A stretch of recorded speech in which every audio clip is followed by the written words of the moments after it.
Hey everyone, how's it going? So what am I working on now?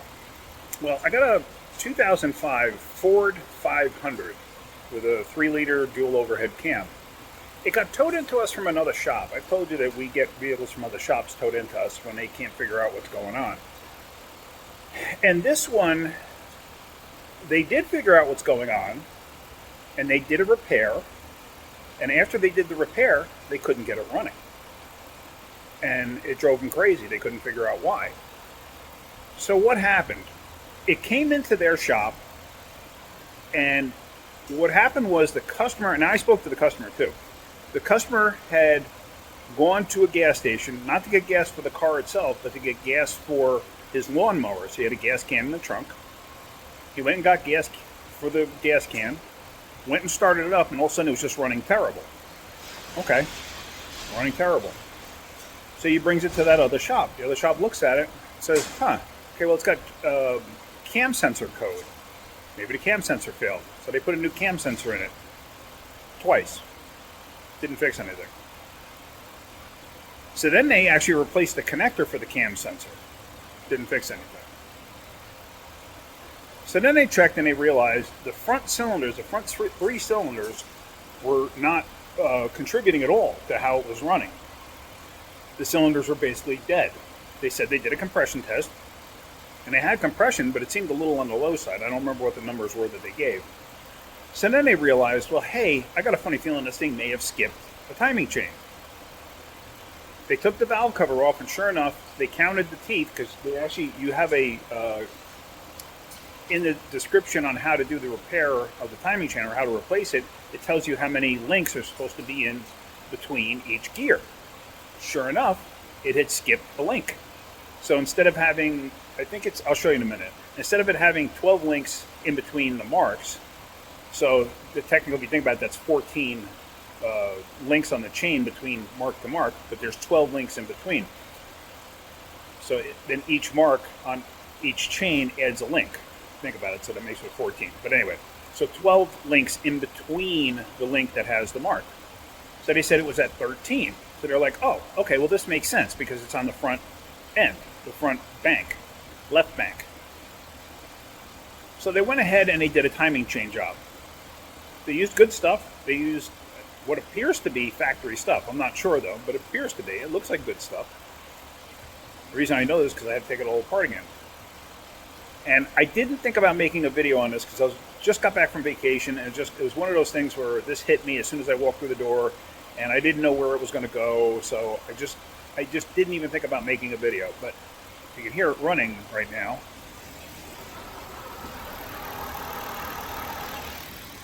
It's running good. So I'm like, all right, try to start it. And if you ever had an old school vehicle with a distributor where the timing is, there's the fans, I was waiting for the fans, where the timing is way off, that's what it was doing. It was like it didn't want to start. It's like, okay, disconnect the coils or disconnect all the injectors and it would start cranking over fine. Okay, timing's off. That's what they thought. So they took this thing apart 3 times and they redid the timing chains 3 times thinking that it was off. They followed the directions as the directions tell you to do the job. They couldn't make it, they couldn't get it right. So they're like, I don't understand. It came in running on 3 cylinders. Why is it now not running on any cylinders? Hold on, let me just shut it off. Shut the radio down. Okay. So they wound up towing it into us when I was on vacation, and they left it here. So when I got here and I heard what this thing was doing, I was like, I want to know what happened to the customer, because maybe whatever's happening now is what created this problem to begin with. Like, it only has 100, and it actually has 100,020 miles on it. Not normal for these things to jump timing. So, okay. I call the customer, I speak to him, I get his whole story. I'm like, okay, it sounds like it jumped timing. And the other shop said it did jump timing. Okay. One of the tensioners apparently was quite weak for the front chain. That would make sense. But the guides apparently looked okay. So whatever happened, happened. So I was sitting there thinking, maybe this is a possibility, maybe this caused it. I don't know. So I take it all apart because it's obviously a timing related issue, and the timing, ignition timing, is controlled by the computer. So I take it all apart, and I mean I take it completely apart. I take the chains out, everything else, and I'm looking at it. They had everything perfect. They had everything perfect. Let me show you what they tell you to do. This is from Ford themselves. Let me show you what they tell you to actually do. So here is the timing components on here, okay? This wheel here slides on. Now, I have a photo of that wheel, and I'm going to include the photo here.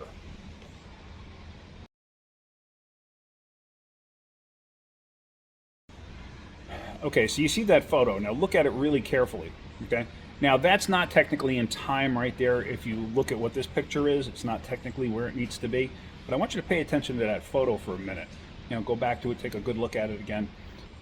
I might include it one more time in this video. But anyway, so let me just show you. They show you, like I said, this wheel, once you have the front cover off and you know your timing chains are exposed, this wheel slides right off. And it's keyed. See that? It's got a keyway. You can see that little mark right there, that little dark mark. So they tell you about where they want you to have the keyway right there. But if you look, the keyway is not right there in that picture, is it? It's in a different position there, okay? Then they have all these ridiculous things that they want you to do.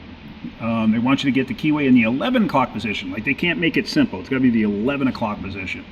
Rotate the crank one additional turn to recheck, blah, blah, blah, blah. Then rotate the crank 120 degrees, okay? 120 degrees to get the keyway to the 3 o'clock position. That's still not the 3 o'clock position. Anyway. The reason they do that is because they want you to do one chain at a time, and they want all the valves in like a neutral position. This way you're not accidentally hitting the valves, okay? And they have you go through all the steps to change the chains. So I followed all these steps exactly.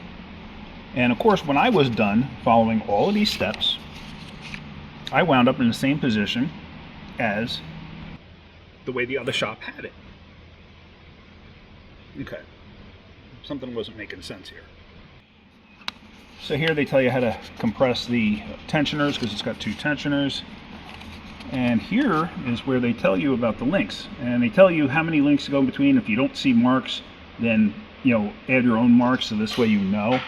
Well, this thing had clear yellow marks from the manufacturer. You couldn't mistake the yellow marks. They tell you how to set up the front one, where they want the crank to be.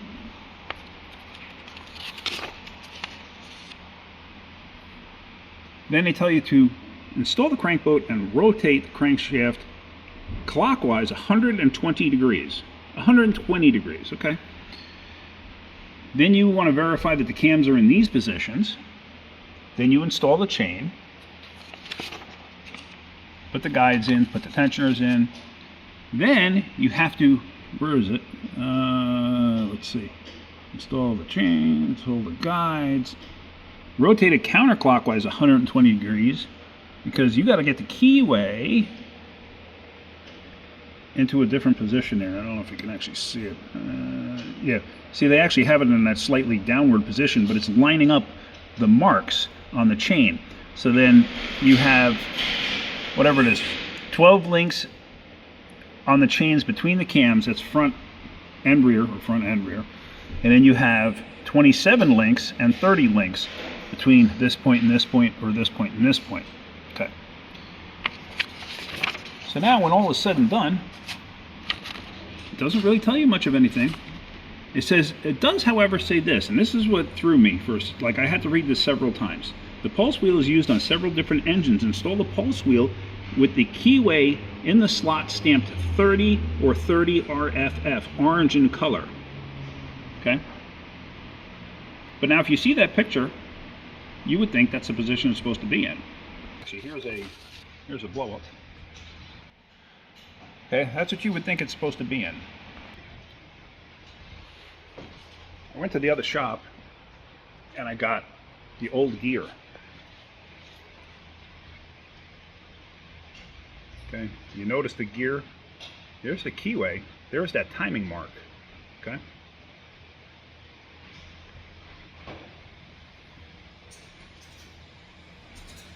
Now, you could flip this either way, it doesn't matter.